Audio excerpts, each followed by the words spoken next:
Hey, beautiful soul. You're listening to the Rising into Mindful Motherhood podcast, your weekly dose of fertility wisdom. I'm your host, Dr. Katie Wood. I'm a barefoot mama bear, pharmacist, and integrative fertility coach. This is your go-to podcast for all things to naturally nourish your fertility, embody womb healing, and reclaim your feminine power to accelerate your path to pregnancy. My expert guests and I will be having intentional conversations to discuss the many facets of a thriving, fertile foundation, natural wellness, and how we grow and transform as women on our journey to motherhood. So let's dive in, shall we?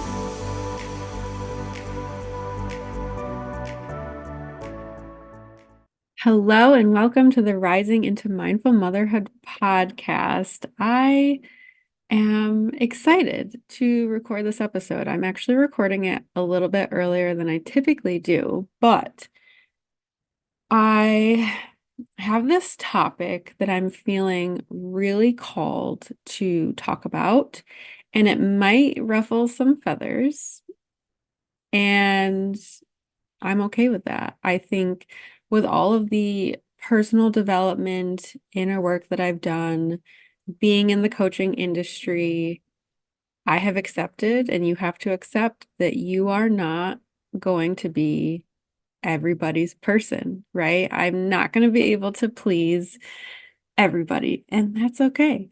So we're going to talk about this hot topic. And honestly, I'm curious. I'm curious what other people think about it. So I'm going to be putting a poll. I don't know if it just shows up on Spotify. I'm guessing it might. I'm not really sure how the poll works, but look under kind of in the show notes section and see if there's a poll. I'm going to be posting a poll. I'm not exactly sure what I'm going to put as the question yet because I am recording this a little bit early. But yeah, answer the poll and just be honest. So the other night, I saw someone post they support women, couples trying to get pregnant in the fertility space. What the post said was, instead of they got pregnant naturally, say this: they got pregnant unassisted. And their point was to be mindful of the language we use when discussing fertility and pregnancy. And using the term unassisted instead of naturally can help avoid unintentionally invalidating the experiences of individuals or couples who have used assisted reproductive technologies or interventions to conceive. Inclusive language is what this is being coined. Now, I am all for not making anyone feel bad or feel left out. That is, believe me, the empath in me. But what I'm not okay with is like masking and covering up and taking away the beauty that is conceiving naturally, right? Whether you're religious or not, that is how God made us. And that doesn't make you wrong if you had to use IVF or anything else. My sister had to use IVF. I would not have my nephew without IVF, or at least as far as we know, that's, I wouldn't have him without IVF. But I'm feeling a little, and it's not just this, it's all of this inclusive language that we're using it's just not sitting 100% with me. I conceived naturally, and I will never say that I conceived unassisted because I don't feel that I should have to. I worked really hard. And I'm not saying that people who chose to do IVF didn't work hard, because I see people's journeys on social media and they are the hardest working people. They want it more than anyone. But I worked extremely hard to heal my body, my mind, and my spirit. And I conceived naturally, right? My husband and I did the baby dance and we got pregnant. And that is a beautiful, intimate, miraculous thing in and of itself. And I feel like having to choose words in that light is taking that away, right? I've worked with clients. I've had a woman for 8 years. She wasn't able to conceive. And then finally, after working together, she did, even though doctors told her she wouldn't be able to conceive naturally.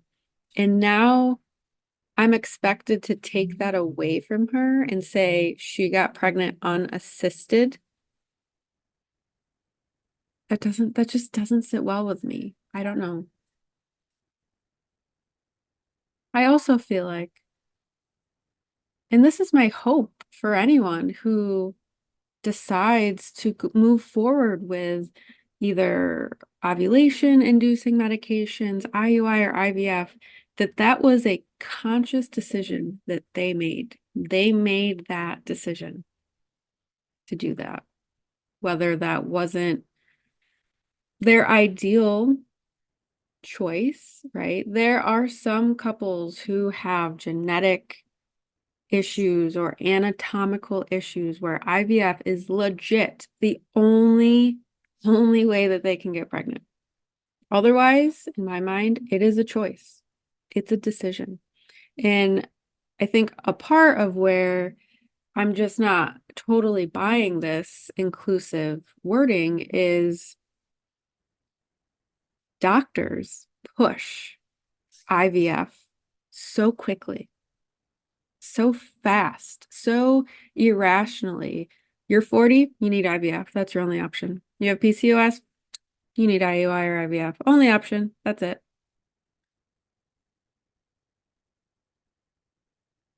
So the amount of people that are having assisted pregnancies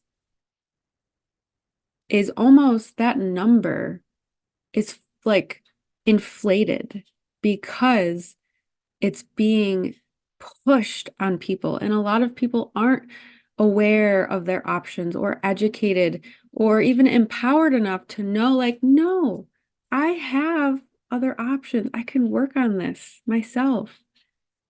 So that the amount of people that are having to have assisted pregnancies, that number is inflated in my mind. And then another problem I have with it is it's almost all it's like a distraction. And to me, it's like putting your head in the sand because we should be concerned. Fertility rates are declining faster than ever. Sperm quality in men is declining faster than ever. And we're more worried about whether we're saying that someone got pregnant naturally or saying that they got pregnant unassisted. No, we should be pissed and asking questions. Why is this happening? Why are fertility rates declining? Why last April did the World Health Organization just change the infertility rate from 1 in 8 couples to now 1 in 6? Right? These are the things that get me fired up. And these are the reasons why I will never say with a client that, I mean, in a way, they were assisted, right? They're working with a coach. If they're, working with me or a registered dietitian or a functional medicine doctor or whatever it may be, they are being assisted. They're just choosing a different path to help get them what they desire, right? Being pregnant, having a healthy conception.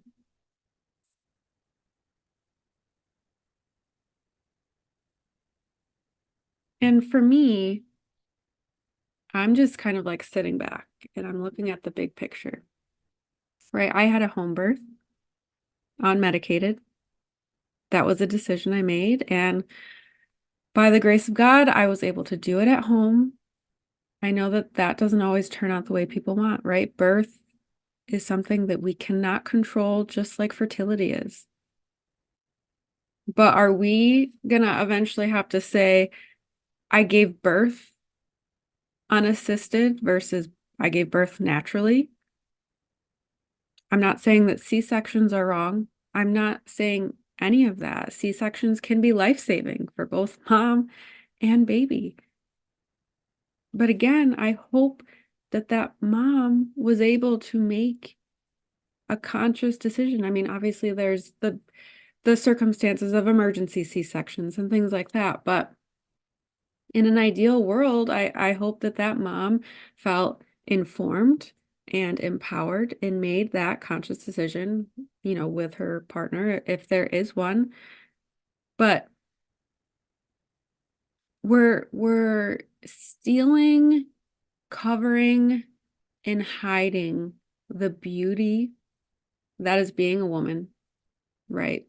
We can't even call menstrual products like feminine products anymore. That's been taken away. Now they got pregnant unassisted, not naturally. Chest feeding versus, let's call it what it is, it's breastfeeding. Yeah.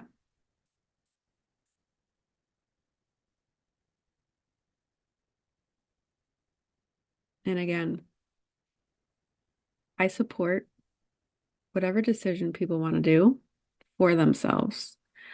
But when things start being slowly pulled away, unraveled, what is even going to be left of what conceiving, carrying, birthing, and feeding a baby from its natural state?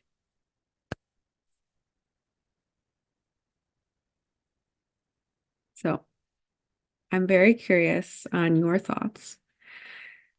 I'm not here to offend anybody. These are just my thoughts that I'm sharing on this sensitive topic, putting myself out there.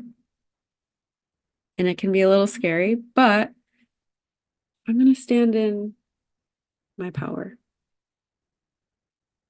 And like I said in the beginning, I cannot be for everyone. And this podcast is not going to be for everyone. And that's okay. It's fine. But whoever's listening, my hope for you is that whatever decision you make for yourself is informed, empowered, and conscious. And that since you made that decision in that light, that you don't feel that anyone else has to take away from their decisions and their experience.